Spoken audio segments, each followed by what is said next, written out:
Hello दोस्तों, great to see you again.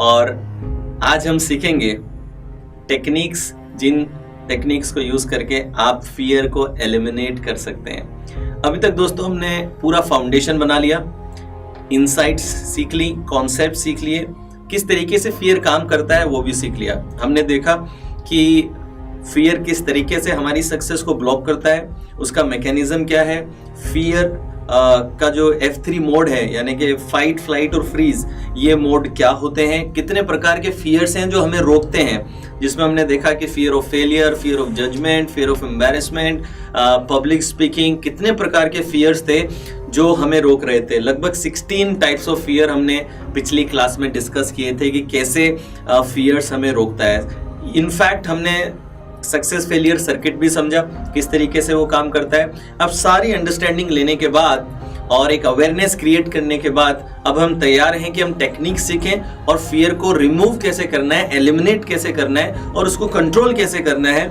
ये सीखना शुरू कर दें। तो आज हम पहली टेक्निक सीखेंगे और पहली टेक्निक का नाम है एक्ट ऑन योर फियर्स। अपने फियर्स पे एक्ट करना। इसका मतलब क्या है? जिस चीज से डर लगे उसे कर डालो। मैं फिर से बोल रहा हूं, जिस चीज से डर लगे उसे कर डालो, लेकिन कंडीशंस अप्लाई। कुछ कंडीशन है जो फुलफिल करनी पड़ेंगी। वो कंडीशंस क्या है और कब एक्शन लेना है, स्टेप बाय स्टेप समझते हैं। देखिए, फर्स्ट, सबसे पहला स्टेप आप ये देखेंगे कि जिस चीज पे एक्ट करना है, जिस चीज से आपको डर लगता है, जिस पे हमें एक्शन लेना है, वो रियल है या इमेजिनरी है। क्योंकि देखिए दोस्तों, मैं कई बार ये बता चुका हूं कि जो रियल फियर है वो अच्छा होता है हमारी सेफ्टी के लिए, हमारे प्रोटेक्शन के लिए। तो मैंने आपको सिखाया कि जिस चीज से डर लगता है वो चीज कर डालो, क्योंकि फियर का जो एंटीडोट है वो है एक्शन। फियर का एंटीडोट कॉन्फिडेंस नहीं है, उसका एंटीडोट एक्शन होता है। अब ऐसा ना हो कि मेरी यह बात सुन के आप एकदम से 10वें मंजिल पे जाएं और कूदने लगे कि मुझे तो हाइट्स का डर है, इसलिए सर ने बोला था जिस चीज से डर लगे कर डालो। ऐसा नहीं करना है। कहीं जाकर के अपने टीचर की पिटाई कर दो कि मुझे जिस चीज से डर लगता है वो कर डालो, ऐसा नहीं करना है। सबसे पहले ये अप्लाई करने से पहले, ये फॉर्मूला अप्लाई करने के लिए, फेस योर फियर या फिर जिस चीज से डर लगे उसे कर डालो, ये फॉर्मूला अप्लाई करने के लिए पहला स्टेप ये है कि पहले आप चेक करेंगे। कंडीशन नंबर 1 ये है कि आप चेक करेंगे कि ये रियल फियर है या इमेजिनरी फियर है। तो अगर आप 10वीं मंजिल से नीचे देख रहे हैं और आपको डर लग रहा है तो ये रियल फियर है, तो इस पे एक्शन नहीं लेना है। अगर सामने शेर आ गया है और डर लग रहा है तो बचना है, अपने आप को बचाना है। सो रियल फियर अगर है या इमेजिनरी है, सबसे पहले क्वालिफाई कीजिए। तो रियल और इमेजिनरी में, अगर तो इमेजिनरी है तो अब आगे बढ़ना है। तो इमेजिनरी फियर है यानी कि आप ये मेथड अप्लाई कर सकते हैं, जिस चीज से डर लगे उसे कर डालो। Next, danger. चेक करो कि ये करने से आपको फिजिकल कोई पेन तो नहीं होगा, कोई नुकसान तो फिजिकली आपको नहीं हो जाएगा ये करने से। जैसे कि 10वीं मंजिल से कूदने का आपने डिसीजन ले लिया तो आपको नुकसान हो सकता है, या फिर आपकी वजह से लोगों को भी नुकसान हो सकता है। सो आपको ये भी ध्यान रखना है कि फेस योर फियर, यानी कि अपने फियर्स पे एक्शन लेने से पहले आप चेक करेंगे रियल है या इमेजिनरी। इमेजिनरी है मतलब अब आप अगला सवाल पूछेंगे, अच्छा मेरा एक्शन लेने से मेरी जान या माल को कोई खतरा तो नहीं है, या फिर किसी और की जान या माल को खतरा तो नहीं है, ये आप चेक कर लेंगे। Next, you will breathe. आप एक गहरी सांस लेंगे, नाक से सांस लेंगे और मुंह से उसे छोड़ेंगे। लगभग 3 टाइम्स ऐसा करेंगे। 3 टाइम्स ये करेंगे और ये करने के बाद में चौथे स्टेप में you will act, you will take action. Clear?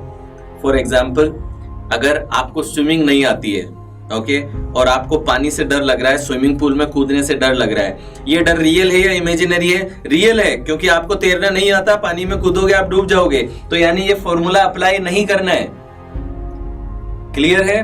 और स्विमिंग पूल में कूदने से आपकी जान को नुकसान हो सकता है क्योंकि आपको तैरना नहीं आता, तो ये आपको नहीं लगाना है। ये कहां लगाएंगे? जहां पे साइकोलॉजिकल फियर है, यानी कि सपोज पब्लिक स्पीकिंग का आपको डर है, आपको स्टेज पे जाकर के बोलना है, तो क्या करना है? देखिए, स्टेज पे जाके बोलना रियल है या इमेजिनरी है?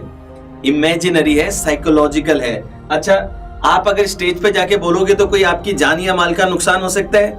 नहीं होगा। कैसे होगा? लोग आपके जूते नहीं मारने वाले। टमाटर अंडे आजकल लोग फेंकते नहीं है, तो ना तो आपकी जान माल का नुकसान है, ना लोगों की जान माल का नुकसान है। यानी कि ये फियर पे एक्ट करना है, तो ये साइकोलॉजिकल फियर है। स्टेज पे जाके बोलना सिर्फ साइकोलॉजिकल है, आपकी जान माल का नुकसान नहीं है। तो क्या करना है, जब भी मौका मिले 3 बार सांस लेकर के चुपचाप स्टेज पे पहुंच जाना है और बोलना शुरू कर देना है। जिस चीज से डर लगे वो कर डालो। अच्छा, आप कहेंगे कि ऐसे जाके बोलने लगूंगा और मैं भूल गया, तो भूल गए तो भूल गए, क्या होगा? लोग हंसेंगे ना, क्या हो जाएगा? हमने पहले ही देख लिया, सबसे बड़ा रोग क्या कहेंगे लोग, इससे फर्क क्या पड़ता है? At least you tried. तो दोस्तों, ये बहुत ही सिंपल है और कई लोग आश्चर्यचकित रहते हैं, सर ये तो बहुत ही कॉमन सेंस वाली बात है, इसमें नई क्या बात है?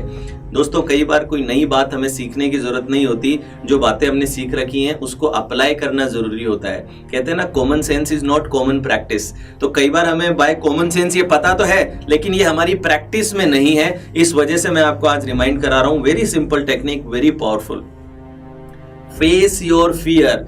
Antidote for fear is action. जिस भी चीज से आपको डर लगता है उस पर आप एक्शन लेना शुरू कीजिए, और जितना ज्यादा आप एक्शन लेंगे आप देखेंगे कि आपका डर खत्म होने लगेगा।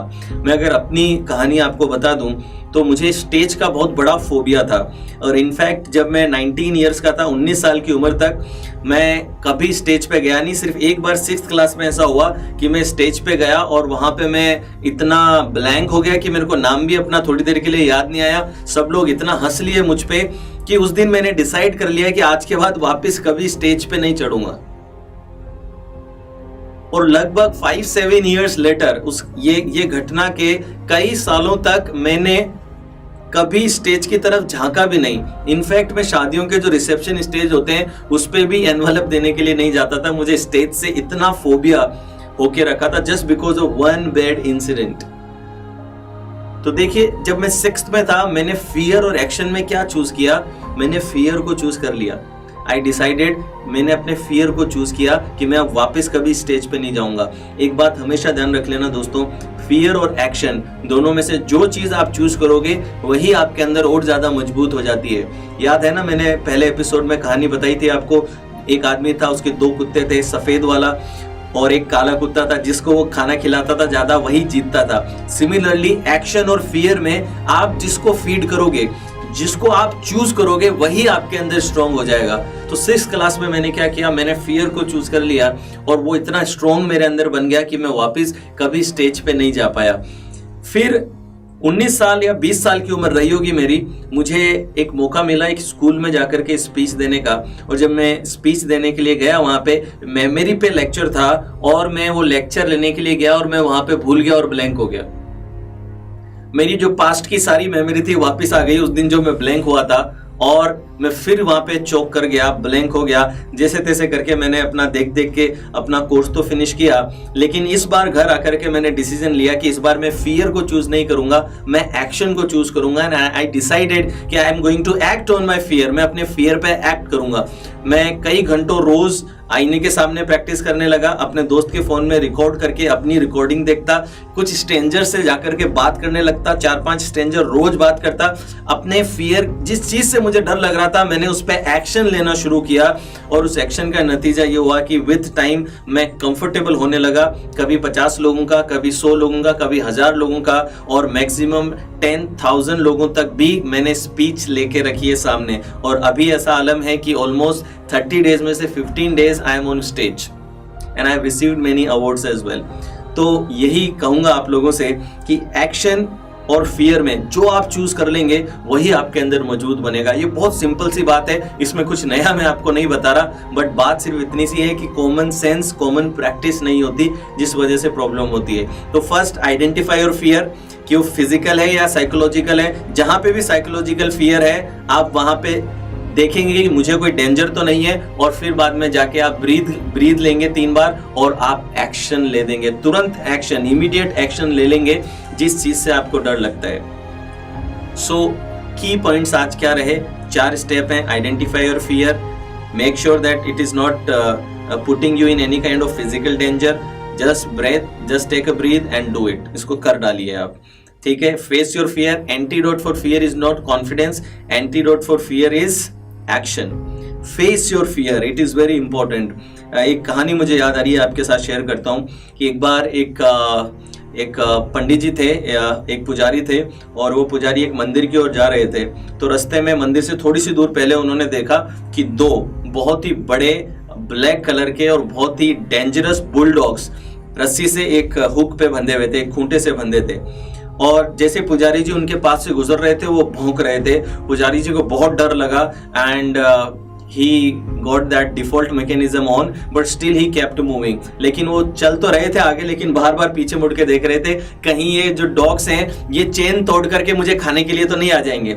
फिर वो आगे जा रहे थे, थोड़ा बार बार पीछे देखते कि तोड़ के कहीं आ तो नहीं गए मेरी तरफ। वो ऐसा कम से कम 4 से 5 बार उन्होंने पीछे देखा, और 6th टाइम जब उन्होंने पीछे देखा तो उन्होंने क्या देखा कि एक्चुअली वो दोनों के दोनों कुत्ते चेन तोड़ करके तेजी से उनकी तरफ भाग के आ रहे हैं उनको काटने के लिए।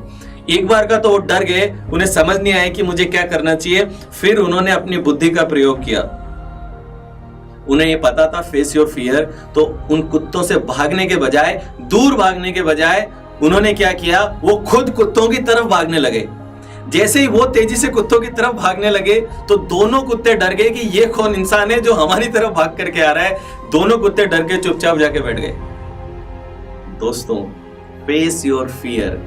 आपका डर आपके अंदर तब तक ही मजबूत है जब तक आपने उसे मान रखा है। जिस दिन आप डिसाइड कर लेंगे, जिस दिन आप एक्शन ले लेंगे, उस दिन आप देखेंगे कि आपके अंदर का डर खत्म हो जाएगा। मेरी एक कविता है जो काफी लोगों ने उसको प्यार दिया, तो मैं वो कविता आज आप लोगों के सामने सुना देता हूँ, मुझे याद आ रही है। तो वो कविता कुछ इस प्रकार से है कि अपने आप को इतना काबिल बना दो, इतना काबिल बना दो कि सफलता ख्वाब देखे तुमको पाने का। अपनी सोच को इतना ऊंचा कर दो, इतना ऊंचा कर दो कि आसमान ख्वाब देखे तुम्हारी सोच को पाने का। अपनी मेहनत में इतना दम भर दो, इतना दम भर दो कि किस्मत ख्वाब देखे तुमको पाने का। अपने सपनों में इतनी जान भर दो कि डर को भी डर लगे तुमसे टकराने का। हम भारतीय हैं, इस बात का हमें गर्व है, लेकिन कुछ ऐसा इस देश के लिए कर दो कि इस देश को गर्व हो तुमको पाने का। तो दोस्तों, ये रही पहली technique, act on your fear. मैं आपसे अगली टेक्निक के साथ अगली क्लास में मिलूंगा। Make sure you put it into practice. Thank you.